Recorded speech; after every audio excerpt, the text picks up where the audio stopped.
We are officially live here in the Up My Hockey parent group. I have two friendly faces. One I've known for a long time. Actually, I've known both you guys for a long time. Eric just told me. So Eric Healey and I go back to Mannheim. We played against each other in the AHL. I remember playing against Eric there, and then we went over to Europe together, ended up playing in Mannheim together. And Ryan was just kissing our knees at the time, walking around with a hockey stick in the living room, I guess. So, although I don't remember officially meeting you, Ryan, we definitely did. So crazy how hockey brings us full circle. And I want to thank both you guys for coming on today. Thanks, Potsy. Yeah. Yep. Thanks for having us. Yeah. Yeah, sweet. You guys got such a cool story. And that's why, I talked to Eric. And for those of you in the group who are watching this either live or going to be watching it later, there is a lot of people in the group that are from the West Coast, because I'm from the West Coast, and that's sort of where this thing started. But it's definitely branched out. We're getting more people from Massachusetts. We're getting more people from New Hampshire and Maine and Minnesota and these areas, the kind of the hockey hotbeds of the U.S. And I'm going to be very, very honest. I don't understand much about how the leagues work there in the youth system. I don't really get how the USHL draft works. Like, there's a lot of stuff that I don't understand. And not only that I don't understand it, but I think there's just a lot of people that are in those regions that are trying to do, Ryan, what you're doing, like to be able to get drafted in that position and now, to be committed to Harvard, which is cool. Like, I don't understand how that happens when you're 16 years old. So, so there's lots of cool stuff that I want to dig into. And Eric, with your history as a pro athlete, now coaching your son, which is a whole different ball of wax. I just thought that would be interesting to talk about that dynamic, having Ryan living out his dream, something that you wanted to do. And I just thought, geez, what a great couple guys to get on. So thanks so much for coming on. Awesome. We're excited. Cool. So why don't we, I don't know the best place to start, man. Like I know that I saw on your elite prospects profile, Ryan, that you've played for the one team called the Boston Advantage for the last kind of 2 seasons. That's as far back as it goes. Is that where it starts, like a team from Boston, or do you start in more of a local team when we're playing youth hockey? Basically, so when I was 5, I started playing for Boston Advantage, coming home from Europe, and I've never left since. Gotcha. So what does that mean then, like a Boston Advantage? Are you drawing from wherever you want? Is it a particular zip code that you guys get to pick from, or how does that work? Yeah. So you can take it over. Yeah. So actually, it's a funny story. When I retired, we came back, and it was probably just after Thanksgiving, and I had no idea. He was skating over in Europe, but I had no idea about youth hockey or anything in the area. So I came home, and I went over to the local rink, and I bumped into a kid named Timmy Lovell, who I played with, against growing up and then against in college. And he had started this program, and it just so happened that he had teams ranging from, we call it Devo, which is like 5 and 6 years old, all the way up through midget. So he said, why don't you bring him over and see how he does? And I did. And, I think it was, the first couple of times, Ryan was a little, just like any other kid, he was scared, he was nervous, he didn't want to go back. And, so after a couple of weeks, he just kind of fit in with all the kids, and we have it. It's about 10 minutes from my house. So, it was a great situation for us. And, I've known Timmy a long time, so he kind of opened the door and said, hey, why don't you take this team? And I've had it ever since, and Ryan's been there ever since, and we've never had a reason to move. So is that then, when you're saying a program, then, because there's equivalents maybe here in BC, like where I'm at, they've started this HPL league. It's called the High Performance League, that is outside of BC Hockey and is outside of Hockey Canada, right? Yeah. So it's kind of this private thing where they can get together and practice, and they have their own league, ideally. Is that kind of what when you're saying this is a program, is that outside of USA Hockey, or what is that? No. We're USA Hockey affiliated, but it's it ranges from, they have elite teams, which is, the highest, AAA, and they'll have second tier teams and third tier teams. And, they do a great job. They have, they're known for their skills in their skating. But they, they play against, there's a group called the EHF, which is a really good league, and then we were in the E9, and there's so many teams in the area. It's just hard to kind of maneuver the waves and figure out where the best fit is for your kid. Is basically That what I'm was what I was saying. trying to figure out. Yeah, because actually Jessica McKenzie, who's a group member here, she says hi. She says she has an 06 in the USPHL. And we spoke a couple times, Jessica and I was just trying to figure out, like you said, like those leagues. Like it's kind of crazy to even see where that is or where they lie. But in essence, you could draw kids from almost anywhere as long as they can get to the practices and play the games. Is that the idea? Exactly. I mean, we have kids that were driving an hour to practice every day, and then we have kids that that are very local and drive 3 miles to the rink. Right.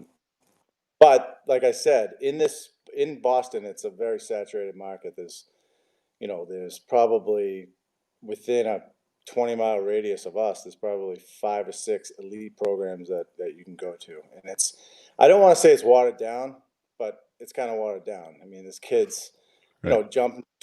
jumping programs. There's someone's always looking for the next best thing, and the grass is always greener, and it's really not. It's like you got to get into a situation where you like the coach, the kid's having fun, and the kid's comfortable. And Yeah. people are always worried about the wins, the losses, and where's Johnny where's Johnny playing and this and that, and instead of really focusing on what really matters, and that's the development of the player.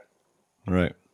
And so Ryan, I spoke with your dad a little bit about sort of your trajectory or evolution, as they say, and he said, that you were never a poor player, but you were never like the best on your team, or at least for a while you weren't the best on your team, kind of growing up. Like, how do you remember that? Like, would you echo Eric in saying that, or do you see it differently? Yeah, I was always like middle of the pack to worst on the team almost, but I went from like forward to D a lot, and I didn't really have a place on the team. I was just like there, and then like I hit a growth spurt, and like the development is just awesome at that level. So yeah. From getting bigger, you feel that you develop because of that, or do you feel that like some programs that you're going to help your development? Well, so both, but like obviously growing helps. I was pretty small, and then I grew to like 6 feet or whatever, and then like skating and like puck handling and stuff like that also helped a lot in like the summer and in the weekdays. Sure. So were you a guy that's just sort of been in love with the game from an early age? Because, putting in the time to get better and improve, it takes usually a little bit of fire in your belly and a little love for the sport too. Yeah, so like we're close to the levels, so there's a lot of ice time to get, but like as a kid I didn't skate like every day. I like go to all these skills sessions. So like yeah. Right. Let me. I'd like to jump in there really quick on that one. Sure. I mean, Ryan. No, he was not always a hockey nerd or a rink rat. He was first and foremost an athlete. He played every sport probably except for football. He was he played lacrosse. He played baseball. He played soccer. We live right in the ocean, so he loves to surf. So he did it all. I mean, we did not, and a lot of people don't want to hear this, but we put the skates away when the season was over, and he did other things. And I think, you read a lot of articles about being a multi-sport athlete, and he did it. And we put just as much emphasis on the other sports than we did on hockey. And I think it actually helped him in a couple different ways. I mean, he was hungry after taking a couple weeks or a couple months off to get back. When he did skate, he was hungry to get out there, and B, just all using different muscles and in Sure. the other sports, and he brought it over to hockey from those sports. So I mean, he always had loved the game and he had some passion for it, but he wasn't like, waking up every day saying, I need to go to the rink. I need to go to the rink. It was, it was whatever, when it was hockey Right. season and it was practice time, and he did like it. Right. That's what's interesting because there's and you see all types. I mean, it's all different personalities. I think that's, for me, that's where it lies. I have my own personal preference too, that I think, yeah, put the skates away for at least 2 months, especially at the younger ages. But it's tough when you have that kid that is like knocking on your door and that's what they want to do is like go to the rink, go to the rink, go to the rink. It's like, geez, like that would be in a tougher spot. And my oldest is kind of getting like that, which is interesting. But I am a big believer in doing other things for sure. Ryan, back to you on the forward to D, because I have a little bit of an inside story that, yeah, you were playing D there for a while and then kind of said, hey, I want to try forward. Forward wasn't maybe going what you wanted it to go, but then Eric was like, tough luck, man. We already got D-man now. So you're a forward this year. Like when was the last time you played forward, and what was your experience like with that process? If what I just said was true. It was like 4 years ago, I think. I just wanted to play forward, score goals, all this stuff. Like, I don't know, but and then we played like a couple games or a tournament or something, and I hated it. My dad was like, "No, you're playing forward for the whole year. You signed up for forward, so you're playing it." And yeah, and then the next year I was back at D though. Obviously. Did you learn anything from that? Like now looking back on it, like do you think like was that beneficial to you? Do you think in any way? Yeah, just like you can't like try to do anything that the coach says not to do, or like you gotta just play your role on the team. Good for you. How about as a hockey player, like understanding maybe what it's like to be a forward? Does that help you as a defenseman now? Oh yeah, I think it's way harder to be a forward than a D-man. You can't really. I couldn't see the ice as well as on forward. Yeah, and like can't get going as much yeah, unless you're like a center. But I agree. Reason I think that question is really cool because sometimes parents and athletes really get stuck like that. They identify themselves at 10, 11 years old that they're one thing. And then yeah, you can't just say that. Yeah. right. And it's good. I mean, I think it's great. I think at the younger levels to learn that now you have an appreciation, even if I don't know if you're a winger or a center, but I mean, coming down and receiving that pass from the D-man, right? Like, now how to get open or what's difficult for the D-man to do or the forward. And I think that probably makes you a better defenseman. I would bet. Yeah. I know where to put the puck and stuff. Right. 100%.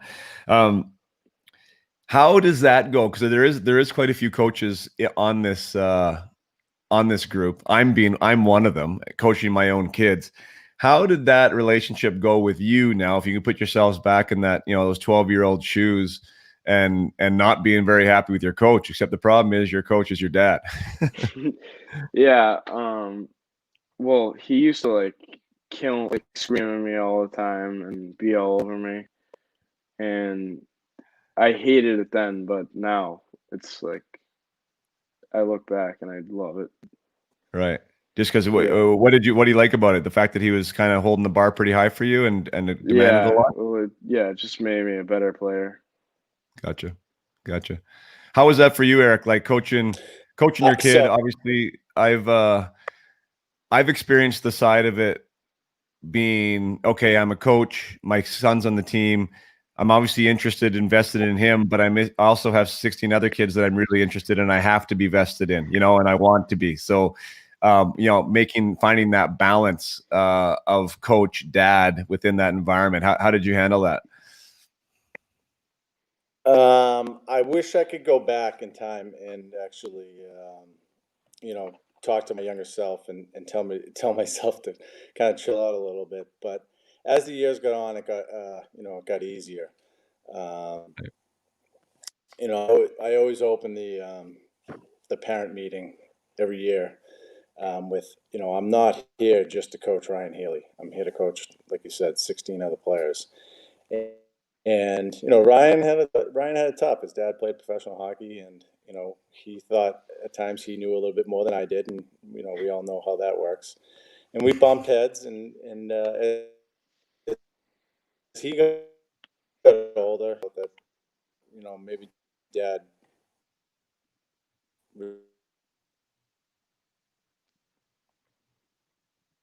You're breaking up for me. I don't know, Ryan. Are you hearing your old man? Not really. No. No. He's having technical difficulties. It must be an old person thing. Well, I'm going to go. Actually, Jessica, I'll put her question on the screen here. Jessica said, "Did he ever play high school? Thoughts on high school hockey in addition to what you're doing now? Is that something you ever did?" I never played high school hockey, but well, I think the main difference between high school hockey and like AAA hockey is like the development is huge, and I live in a wicked small town, so it's obviously not as good like hockey, but like D1's pretty good, I guess. High school hockey in Massachusetts kind of faded away, and it's gone to like more prep school and AAA because of like the everyday skating and like the good coaching and like the development. Yeah. Gotcha. Is it something that you could manage to do in addition, if possible, or do you get enough ice with the program you're on now? We can't play high school because we like when we were in the Tier 1 league, we were traveling like every 2 weeks out of state, like Detroit, Buffalo, like every 2 weeks. So Right. it was hard. So no kids on my team play high school, and they're not allowed to really. Gotcha. Yeah, you have to commit to one or the other, especially at your age, I would assume now, right? It's a little bit harder. Yeah, cool. First of all, I want to acknowledge you. I said earlier, like for the moms and dads listening, I had a post on the other day talking about communication and the ability to communicate, and this is so cool. Yeah, just come in and share a seat there with Ryan. That's fine. Yeah, just share a seat. I was just saying, I was just giving Ryan props because the fact that he's coming in here to do this is like so super cool, and it's not an easy thing to do.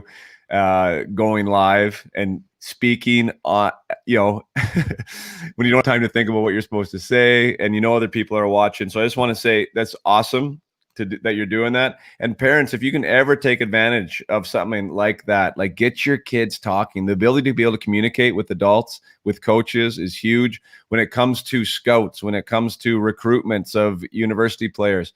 It's a big deal, which actually is where I'd like to shift to maybe, Ryan, is this whole draft year. So now, like, was it on your radar prior to this year? Did you think that this was, you had potential to get drafted, maybe first rounder? Like, was it something that you had thought of, dreamed of, knew about? I wasn't really like thinking I was gonna get drafted that high, but like obviously I wanted to get drafted in Phase 1 the year prior, so that was awesome to get drafted. So yeah, good call there. So Phase 1, Phase 2. Phase 1, I read a little bit. It's like the futures. That's only guys who are 15 years old, like their 15-year-old season. Is that accurate? And it's 15 and 16-year-olds, like that one birth year. Gotcha. And why do you know why they separate like that? I don't know why. I honestly don't know why they do, but it's the first day is all the young kids, and I think it's just so they can actually, get the young talent all on one day, and basically, and the next day is 3 or 4 different birth years, and it's kind of a mishmash of kids, and in 04, his age group could still get drafted on the second day, which right. And it was, so I really don't know the reasoning behind it, but I don't know. I'd love to find out though. So Ryan, could you have been drafted then the previous year, and you weren't? No, you couldn't.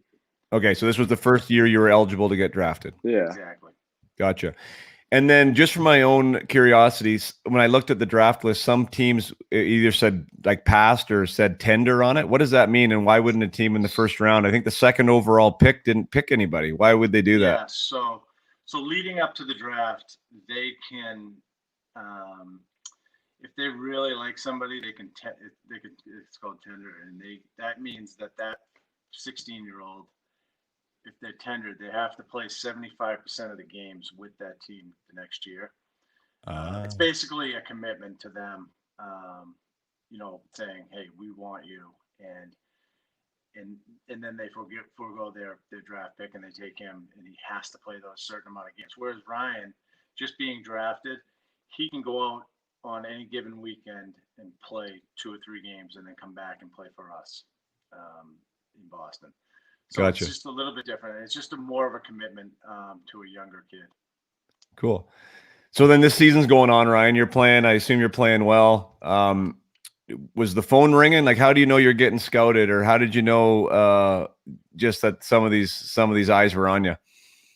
Well, a lot of colleges came to our games because like Timmy and my dad know all of them because they played with them and stuff. But yeah, they were texting me, calling me, but I've been like in touch with Harvard for like a little bit, and I knew that was a good school, so I wanted to go there. Cool. So you're talking about university now. Were both then, like, was the USHL teams also texting you and Yeah. wanting to talk to you? Yeah, so leading up to the USHL draft, there were a bunch of teams. They call and basically they want to, because they're all out west. They basically want to get a feel for, what what you want to do in the next 2 years in hockey. Because most of the kids in Boston go to prep school, and they're going to graduate from a local prep school. And the prep school hockey around here is good, but there's a lot of them, and there's a ton of different leagues, and like I said, I don't know if it's watered down, but there's a lot of prep school teams that kids can go to. But anyway, so the point I'm getting at is that the USHL guys will kind of want the information to see if a kid like Ryan would rather go play in the USHL rather than graduate from say Nobles or St. Sebastian's, and Right. which are great options. But for him, he's playing full season, and he wants to keep moving up in the ranks, and his in my view and his view is that the best place to play is in the USHL, and he's going to go there as quickly as he possibly can without losing out on development. And I don't want to rush him. Right. Could he play there this year? Possibly. I don't know.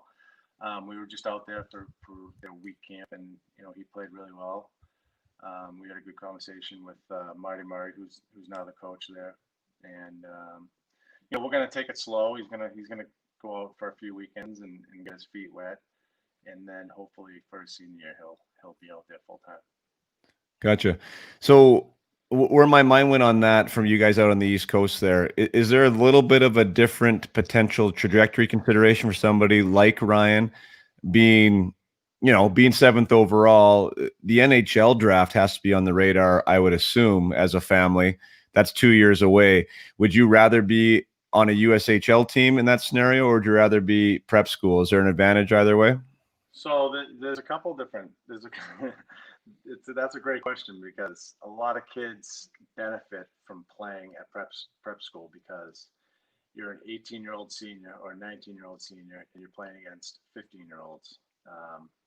You're playing against 19-year-olds, but another team, your team's comprised of 15 to 19-year-olds, where on some nights you could pad your stats, and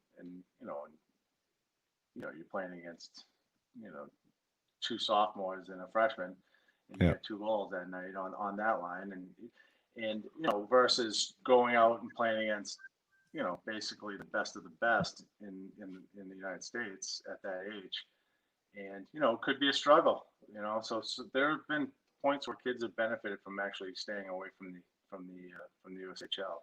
Gotcha. So benefited from like putting themselves in position that scouts think they're good. Maybe that, I don't know how that projects to actually being a pro career, right? Because but I'll tell you, kids have had a lot of success by climbing up the ladder by padding. having great stats in the prep school ranks, and Right. lighting it up, and whereas if they went out west, they might not have had those stats. And it's funny because a lot of agents will play that game, and they'll say, or advisors will say, I think you should stay out here, or I think you should go to the BCHL because it's more of an offensive league, Right. where you can put up more numbers and and actually. Gotcha. So our league is on your radar from over there. Oh, hell yeah. Yeah. I have a good friend, and you probably know him too, Brian Maloney, who I play with in Chicago. He coaches in Chilliwack. Right. And we've been in contact, about Ryan. But the problem is with imports, I think you have to be 17 or almost 18 until they can take so many imports, Right. and he doesn't meet that age criteria yet. So Ryan, do you and your dad see eye to eye on this season? Like it's Sioux City that you're with, correct? Sioux Falls. Sioux Falls. So if Sioux Falls said, "Hey man, we want you to be your whatever 4 or 5 D men this year, you're going to play all the time," would you be saying yes to that, or would you be wanting to stay home for another year? Well, with school, it's hard because I have to get a certain GPA and get my good test scores and stuff. So it's pretty hard, but yeah, I would like to do that. So you're thinking it'd be harder to balance education and hockey in the USHL as opposed to being at home? Well, I think I'm pretty I don't know. I need a little bit of help with that category. Gotcha. So That's yeah. fair. That's fair. That's fair. The schools, obviously, I not the schools, the teams, I would assume in the USHL as well, put a big, what's the word I'm looking for? Like An emphasis on. they put an emphasis on schoolwork. I know the WHL is now a lot too. The study halls and stuff. Is the is Sioux Falls put that pretty highly on their list? Yeah. They do, but they also, I mean, their number one priority is hockey. I mean, let's not kid ourselves here, but they do a great job. I don't know how every team does it, but they have in the middle of, they work with the local schools out there where the kids are leaving school to come do skill sessions at 10 o'clock in the morning, and then they go back to school, and it's stuff like that they they manage. And for Ryan, we've had this discussion over and over and over, and he would say, yes, Dad, I would love to go out there and play this year. And as parents, we know we know that could lead into some issues with school, and that's the biggest priority for us. If he's going to get into Harvard, he needs another full year of getting his GPA to where it needs to be. He's taken a math tutor for his SATs, because he's got to get a certain score on his SATs to get into Harvard. And we want to be on top of it. We don't want to be on the outside looking in, even though we know it's a great place where he should be playing. This is a commitment that we've made, and we need to Gotcha. go through it to the end. No, fair enough. I mean, that's important, especially with the cost of school now and the fact of being able to go to Harvard is what an accomplishment that is. And congratulations on that too, by the way, Ryan. I know a lot of guys are fighting for those spots. So good job. Just ask another good question. I mean, you mentioned, Ryan, that your dad and Tim, I think his name was, know everybody. So that's why guys are at the games. I appreciate you giving your dad some credit, but I mean, I do assume that the scouts are going to find you whether your dad's the coach or not at going 7th overall. Is there any way, either Eric or Ryan, how do you get on the radar, right? How do these guys know that somebody's watching? Is it just doing the best you can in the league you're in, or is there a certain league that you think kind of gets looked at a little more than others? Oh, that's a really good question. I mean, we play a very highly competitive schedule. We go to a lot of last year we went out to Shattuck and played 3 games out in Shattuck. We were in Chicago, we were in Detroit, we did the whole travel all over the country. And for Ryan, it ended up being where he got on to the US national team's radar, where he was he made the top 40 list, which they eventually whittled down to to the national development team, and he was left off of it, but he made the final cut, and he was seen out when we were out west in Shattuck. But for Boston, I mean, it's such a small area, and we're surrounded by so many schools, and we have a lot of high-end talent, in the area that it's every game is very. There's somebody there. Yeah. Well, I don't know how you feel about this, Eric, but the thing I say, I mean, some of these parents in smaller towns, in Western Canada here, Alberta, wanting to either get to an academy or another, they need to be in a different program. And I mean, there's maybe like a cutoff point where it's like, okay, yeah, that town is too small. I mean, like you can't play A hockey and dominate A hockey maybe, and and get scouted. Like, so there is sort of a cutoff point. But I do think that if you're a player, I mean, the hockey world's pretty small, right? And people talk, coaches talk, parents talk. Like, I think you're gonna get found. Do you agree with that? I 100% agree with you on that, because they do always say, if you're good enough, they'll find you, and I think that is pretty true. Somebody's always talking in their in their ears, or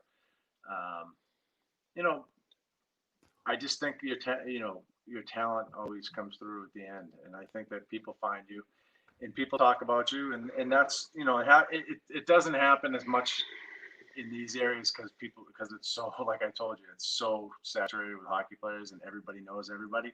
Right. But when you're talking about a kid out in Western Alberta, or up northern Saskatchewan, those kids are the ones that some of the scouts have to find the diamonds in the rough. Yeah. Or somebody needs to help them out a little bit. I mean, but their talent should maneuver the waters for them. I mean, there is a time when, yes, like you that at some point you outgrow your surroundings and you have to move on. And I think those times are, they're not easy decisions. And I've heard you talk about, last time when you talked with, Steve Kelly, how, he's playing in a small town, and, him and just his buddies. And then all of a sudden he's, he goes to one tournament and he's scouted, and next thing you know, he's on he's going to try out for the Western Hockey League team. And it just happens that quickly. Yeah. Yeah, that's a pretty wild story for sure. Like out here, like, so the Bantam draft is a big deal out west here for the WHL. All the 15-year-olds, which are second-year Bantams, are eligible for that. And then if you don't get drafted there, you can just get listed after the draft. I mean, at any point, right? So there's this one draft for second-year Bantam players, but there is 3 or 4 kind of prestigious big tournaments that if you can get in, like every WHL team is represented at those tournaments, right? There's a few events that happen. Is that similar for you guys out east there? Is there tournaments or events that if you can get into, like everyone's going to be watching those tournaments? Yeah, like we have like the Beantown Classic or the Boston Showdown, or there's like 3 or 4 big ones, and they're in a place called the New England Sports Center, which is like 10 rinks. And there's teams from everywhere, and it's like it's kind of a gong show. It's so much hockey that you couldn't scout all the hockey that was going on. But every scout in North America is at these ones, and it's pretty intense. And I always tell the kids, I'm like, listen, you might have one period of their attention. They might swing by and watch one period of your game, and I've told them, I said, you might have 2 shifts in that period that a guy will put the pencil down and say, I need to come back and see this kid because he's moving on to another game.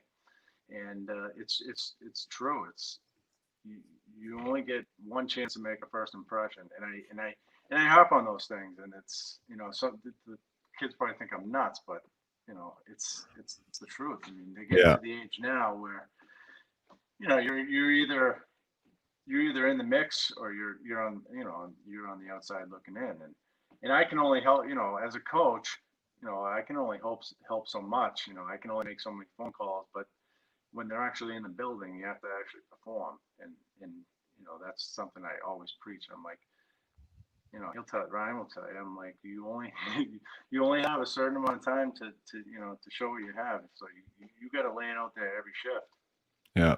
Yeah. My very first episode of Up My Hockey was with Kevin Peterson, who's the Western scout for the Arizona Coyotes. And Yep. and he said that. He said, like, if you're a top dog going in the NHL draft, he's like, I might be in 3 or 4, maybe 5 of those games, right? The bigger guys. But he's like, if you're like a 5th, 6th like rounder, he's like, you might get 5 shifts that I'll watch.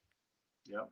And he's like, because there's that many guys out there, I can't watch that much of one guy, right? And he's like, if it's the 5 shifts that are the wrong 5 shifts, well, it's the wrong 5 shifts. But he's like, that's just the way it goes. So I mean, you saying that, I mean, it was echoed by an NHL scout. It's 100% right. I mean, you got to be as good as you can at all times, right? Consistency is a pretty important thing. Who was more nervous this year, Ryan or Eric? Before I got cut off, I was trying to say that, it was a learning process for both of us. I mean, I came back from Europe and he was 6 years older, and I couldn't understand why a 6-year-old couldn't round the net, pick up his head, and make a sauce pass across to another guy streaking up the ice. I couldn't understand that. And I would get so upset. And as we got older, and Ryan, we butted heads because he thought that he knew what he was talking about, and Dad, you're just my dad.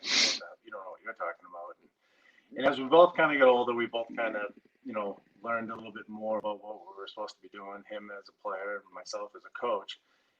And it's gotten so much better, and we have a little bit more give and take. And when you say who's nervous, I used to be really nervous with him, for him. And now I'm not. I know that he's matured a lot as a player, and he makes good decisions, and he competes, and I still do have a little nerves, but for the most part, he's in a good spot, and I just love watching him play, and that's the biggest thing. Sometimes I get too focused on him, and just because it's like, you're watching your son play. Yeah, and he's good, and he's doing cool stuff. He's good. He is doing cool stuff. But so Ryan, so you had a few big events this year. I mean, one was the draft. You went to that U.S. National camp, and I'm sure you had a couple of big tournaments along the way. If you were to look back, like when were you the most nervous or uncomfortable, or out of just knowing this was a big moment? Like what was that spot for you this year? Probably either at USHL camp. I was the most nervous because they were all watching, and I was playing against older kids, or in Shattuck when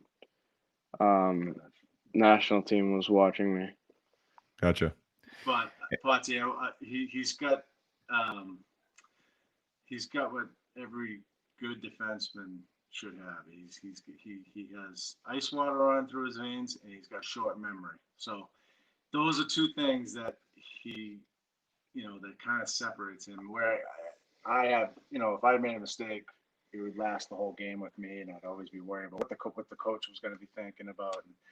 And he lets it go shift to shift. If he makes a mistake, he lets it go, and on with the game it goes. And he'll try the same thing the next shift, which drives me a little crazy, but. Well, that's interesting. Ryan, do you feel is that something that you've had to develop yourself, or do you feel that's just sort of a natural way you go about your business? I'm not really like the type to get really mad at something, or like hold a grudge, but like I kind of used to like be a crybaby and like not let things go, and just like, I don't know, it's just keep playing the game. You get like more controlled and you learn more. Yeah. One of the things I work on with the guys that I work with, I mean, a lot of the guys have an issue like how Heels just said, Eric did, like worrying about the judgment or worrying about the mistake to a point that you can't now play your best hockey. And that's a big problem, right? Because you need to be able to park that, and there's different ways to be able to do it. And some are more natural at it than others, right? Some, I don't know what it is, if it's the give a shit meter or what, where it's just like, I don't care, right? Like I'm out there again next shift doing the same thing. Do you think it helps having your dad behind the bench assuming that you're going to get on the ice again? Like, or maybe I should ask the question first. Did you get benched last season at all?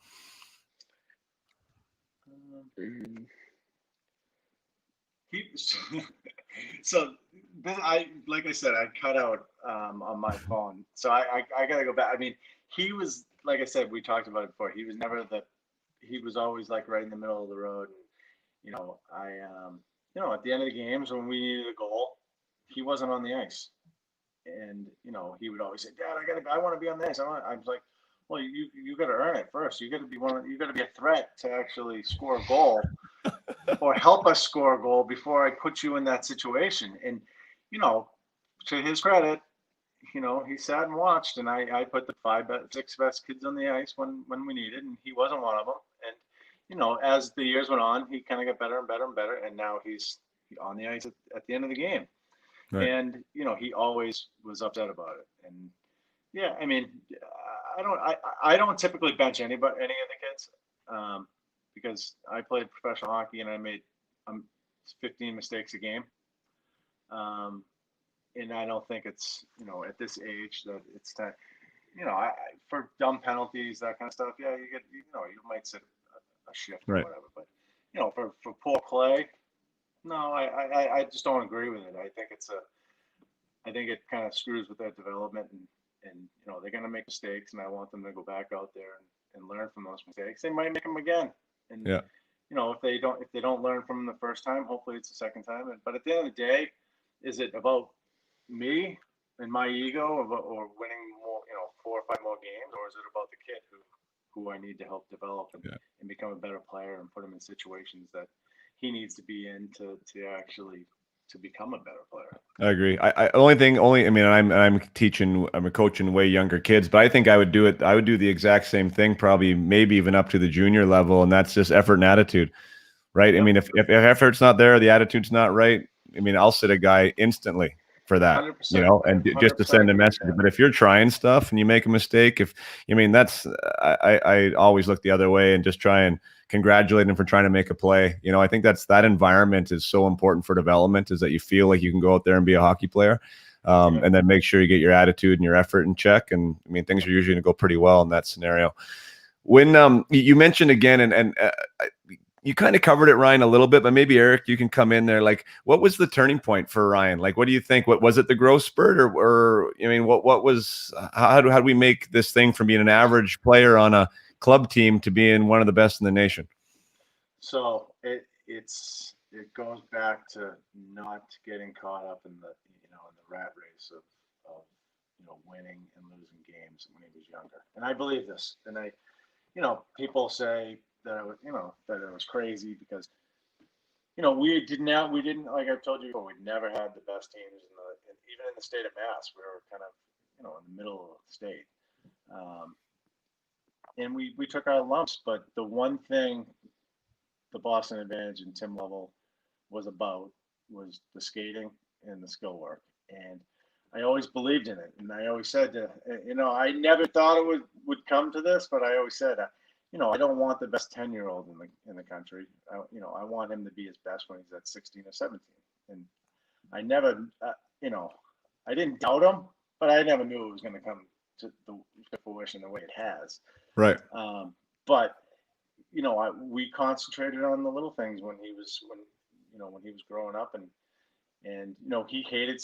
We have skills every Tuesday night, and he did it every Tuesday night for the last 10 years, and they still do it at this age, and they're not reinventing hockey. They're not doing anything special. They were just concentrated on the basics, and it was up and down the ice, without pucks. Some nights they wouldn't have pucks, and half the kids would want to quit hockey, and half the kids loved it. Lots of whistles, but at the end of the day, these kids can skate, and I've had the same group of kids probably since they were, I don't know, 6, 7 years old, and hopefully we'll have 4 or 5 kids play Division I hockey at the end of the day that stuck awesome. with it through ours. And that's not to say that other programs have done great jobs too, but I just really believed in what was going on Monday through Friday in the rink. And in the games, I hated to lose. I did. I'm not gonna lie to you. Yeah. I'm very competitive. But looking back, at the end of the day, the reason why he is in the position that he's in is because we really concentrated on, and when he did sprout up and grow that 6 inches, his body, he was already a pretty good skater, and he got a little bit stronger, and it just kind of all came together for him. Right. Ryan, have you He been a got a guy that did you enjoy the aspects of the game you can try and improve away from the ice? Have you been a guy that's done a little extra at home or in the garage or gone to the local tennis court to do whatever, or have you stuck to mostly being on ice and working on your game there? Well, when I was little, I really did none of that because I was playing like a million sports. But as I've gotten older, I've shooting pucks and like rollerblading a lot and like going to work out, all that stuff I've done. Do you handle that as something that you enjoy, or is it something that you're now thinking, man, if I want to get better, I'm doing this stuff. Like this is part of my job now. How do you look at it on a personal level? Well, I like to do it, but like I also tell myself that I need to do it to get better and Right. get stronger.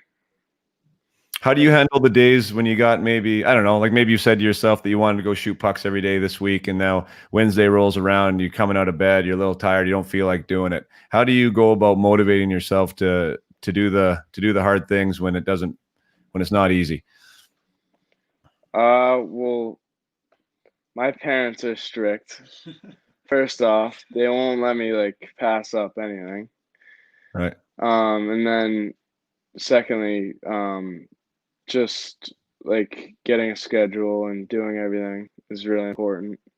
Cool. Is that a schedule that you put together, or do you sit with your parents and put that schedule together? Well, I skate in the mornings and then I work at the rink too.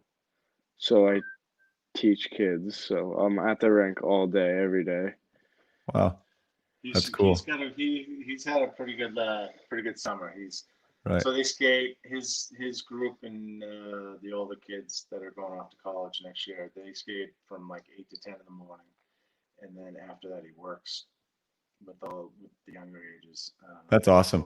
Teaching is like teaching. I don't know how you found it, Ryan, so far, but my wife was the first one to get me onto it because she's a dance teacher, and she said like teaching somebody how to do something is like really helps you understand the skill yourself better, because especially when you're sort of a natural at it and you go about it. And I could relate to that, Heels. I don't know about you, but like shooting a puck or something was nothing I really ever thought about. Right. It was just something that I was good at until I tried to teach a 7-year-old how to do it. Now I'm like, okay, how does this actually break down? Like, how do I tell someone how to do this? And in doing that, I think that I did get better in the process. Have you enjoyed the teaching aspect of it? Yeah, it's awesome. And it makes you way better as a player too, like the fundamentals and stuff. Yeah. Yeah. Good point. Heels, it's funny that you mentioned the no pucks. I've ran a skating camp here. First one I've ever done. And we haven't had a puck in 4 days. So it's been an hour and 15 minutes every day. Yeah. Hudson literally crawled to lunch today because he said his legs hurt so bad. He's my oldest, right? But it's in the span of 4 days to watch these guys get better, because there's not a puck on the ice to distract them, right? Like to worry about their edges, to worry about their ankles, to worry about all those fundamental aspects. I mean, I think there's so much skill stuff going on with pucks right now, which is fine. I'm not anti-puck, but if you can't skate, you can't play. Yeah, I mean, it's crazy because you were a great skater. I was a horrible skater, and I got around and thought the game a little bit better than most, and that's how I succeeded in hockey. But now, if there's no Eric Healeys that are on around in Division 1 or pro hockey or whatever. Right. Every kid can skate, and they're not just kind of average. They're all above average skaters that they look good out there, and they buzz around, and it's fun to watch. I'll tell you that much. Yeah, no kidding. You mentioned Ryan being a little nervous there at the USHL camp. So that was your first time playing with the big boys. first of all, like, let's just take the hour or two before you're going on the ice for the first time, and you got the butterflies, and maybe more butterflies than you've ever really experienced in your life, and you know there's a lot on the line. Did you have any way of dealing with that from a nerve standpoint that you found was successful?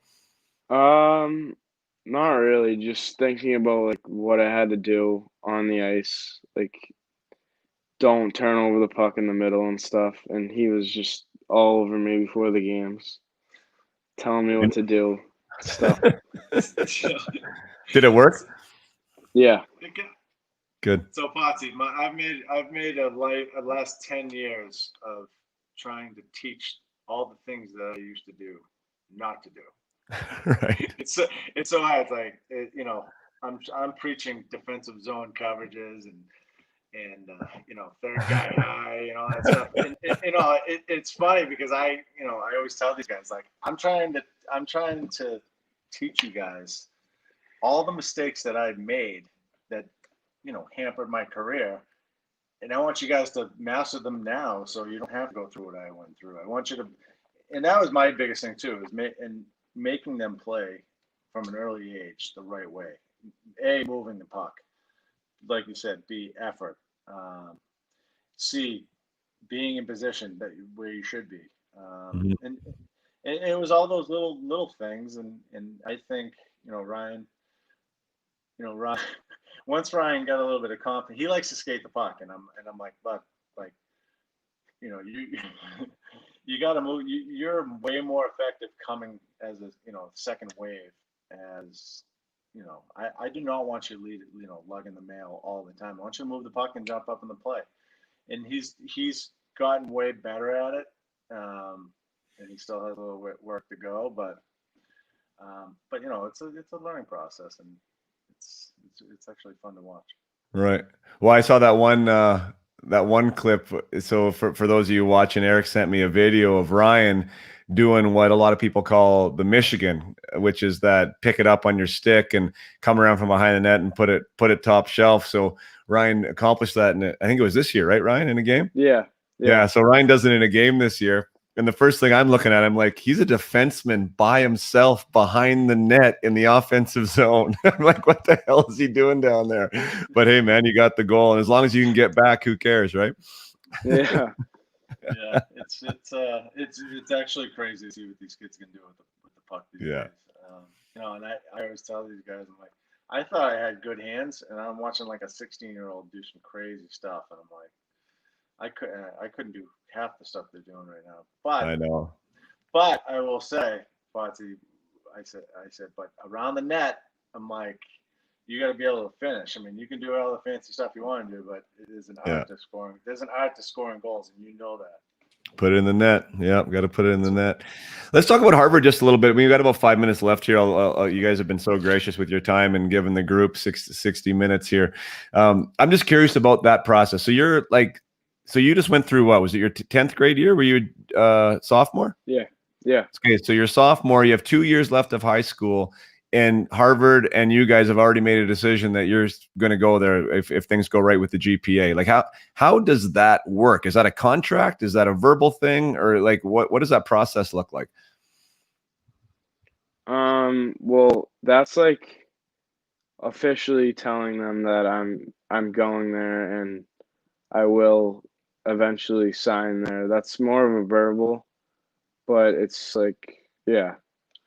And Potts, that's Sorry, Heels. So could either one of the parties, either in good faith or bad faith, like Ryan, could you say, no, I don't want to go to Harvard anymore, and then go to Boston or something if you wanted to? Or could Harvard say, no, we don't want you anymore? 100%. And it happens all the time. Up until you sign the letter, it's called the letter of intent. They'll still. I mean, it was kind of known that he was probably gonna, commit to Harvard. But I mean, all the colleges still recruited. I mean, we just had a Timmy Lovell's boy who, he was committed to Ohio State, and then things kind of. I don't know what happened, but he just left yesterday to go to Boston College, so he'll be with the Eagles this year, hoping that they actually play a season. But yeah, All right.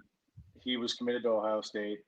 Now he's going to Boston College. Oh, there but you yeah, go. it happens all the time. And Gotcha. it could be for various reasons. It could be, A, the school didn't think he's developing the right way, or B, the player got a better offer from somebody else. Right. And just, different scenarios. And Stuff it happens. Yeah. Right. Stuff happens. No, cool. Yeah, well, it's wild that BCHL's on your radar too. Obviously, we have a team here, I assume, but for the Vernon Vipers. So Ryan, if you ever want to come out to Vernon, our door's open. We got a bedroom for you, so you'll be under a friendly roof. We can take good care of you. Yeah, no, I just I love hearing that story. I wish you all the best, man. Like totally. Where can some of our followers in here, or some of these parents and some of these players, follow you if they want to keep up with what you're doing? Do you have an Instagram account or Twitter? Yeah, or I anything? do. I have Instagram, Twitter. Yeah. Awesome. Well, so if you want to share it, please do. If you don't, by all means, don't. But you young guys love your followers, right? So I'm sure you'd like to throw it out there. R.Healey33. Sweet. R.Healey30. Oh, you're gonna get a new follower from me after this, so I'll be following you too. Is that move on there? You're Michigan. Did you post that up? Not on my Instagram, but I think it's like in my stories somewhere, I think. All right, cool. Well, we have to find that because that's pretty special, that one. So, Heels, thanks so much, man. Appreciate you guys coming. You. It was a great 60 minutes, and we'll definitely follow in your career, and hopefully it works out, whatever that is, whether that's Sioux Falls or back home with Dad. I know this year's going to be a fun one, regardless. I mean, if we can play some hockey. Actually, maybe that last question there. What is the USHL doing? Have they announced a season yet? No. I have a feeling that they're going to start sometime in December. I mean, college hockey hasn't really set a date yet. A lot of the talk is January 1st. And even in our area, games are just being started to play. But in New Hampshire, Connecticut, our surrounding states, games have been going on for months now. It's just different. It's different protocols for each So state. weird, right? Yeah. It's weird, and it's a strange time we're living in right now, and hopefully, a lot of the kids have suffered by missing a lot of the stuff that I mean, with Sioux Falls. Sorry to cut you out there. With Sioux Falls, if they were to call like tomorrow and say, "Hey, man, we want you on the team. You're going to be a guy." Like, is there practices up till now? Whenever they start playing, would you be leaving, or would what? I think they're practicing. I think they're practicing. Yeah. Yeah, they are. They are. Right? Gotcha. Yeah. Is there an advantage either way there with that, Eric? Like as far as being with you guys for games or with them and practice level, is there any competition with that? No, I just have more control of his ice time and all that kind of stuff. Yeah, gotcha. And for me, it's like, he's 16 years old, and as a dad, as selfish as it sounds, I really don't want to live in too early. I know he's going to be gone at some point, but if I can have him for one more year and still develop him the way we've been doing it. I hope he gets what he needs out of this year. Yeah, and 2 more years to the NHL draft, right? You're 2022. That's a long way away, but it's obviously, it'd be great for him to be even in that kind of. No, that's amazing. Well, awesome, guys. You guys, I know it's late there. It's 10 o'clock, so I'll let you guys roll. I had to, not that I had to ask him. When I asked him to come on, I said, "We're going to talk about your career and not the mishaps that I had my career." There's no mishaps, Heels. No, I know. No, it'll be a good times. Yeah, 100%, man, 100%. We'll leave that for another episode because there's lots. We should get a round table. We should get a round table of maybe all the Mannheim guys. Can you get like 4 or 5 of us on at the same time? You know what Mike Rosati's doing now?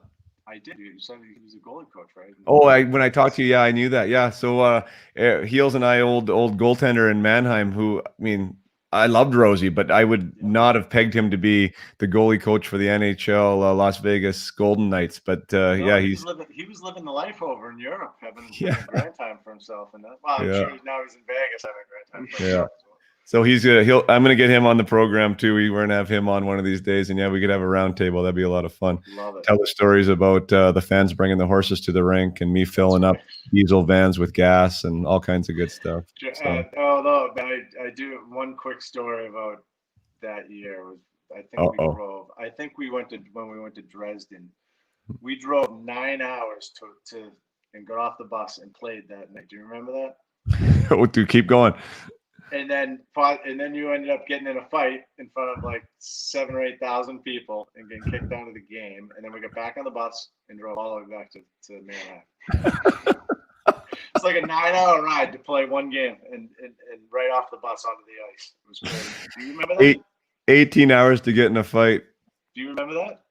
I don't remember that actually. You have to remember that because that was when Steve Killer Kelly jumped off the bench and got kicked out. He came after the kid. Oh, that what? That went after me? No. Remember the other guy on the other team raised the other guy's arm like he beat you.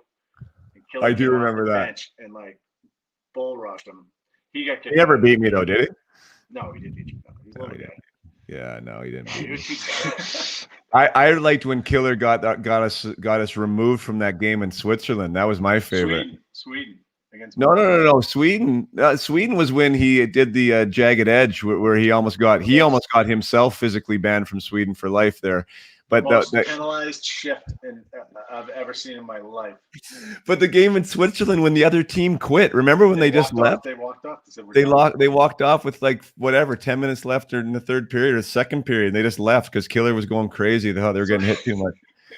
On that, just for the fans, in one shift, he got a 2-minute minor, a 5-minute major, a 10-minute misconduct, and a penalty shot all in the same play because he threw the stick at the kid. They gave him a penalty shot. And they were all on different people. Yes, they were. That was the best part too. And he could have got aggravated assault maybe at some point as well in there, but oh my gosh, what a shift. That was so fun. Anyways, yeah, good times. We'll leave these poor people alone. Ryan, thanks so much, man. Best of luck. Heels, we'll keep in touch for sure now. And yeah, spread the word in the group here. I know there's, like you said, there's a big hockey community there, so it'd be great to have a bit bigger reach here with the group. So share amongst your crew there. Sorry about my technical difficulties. That's okay. I told Ryan it's an old man problem. You always have technical difficulties. All right. Thanks. All right, guys. All right, thank you for having us. See ya. Bye.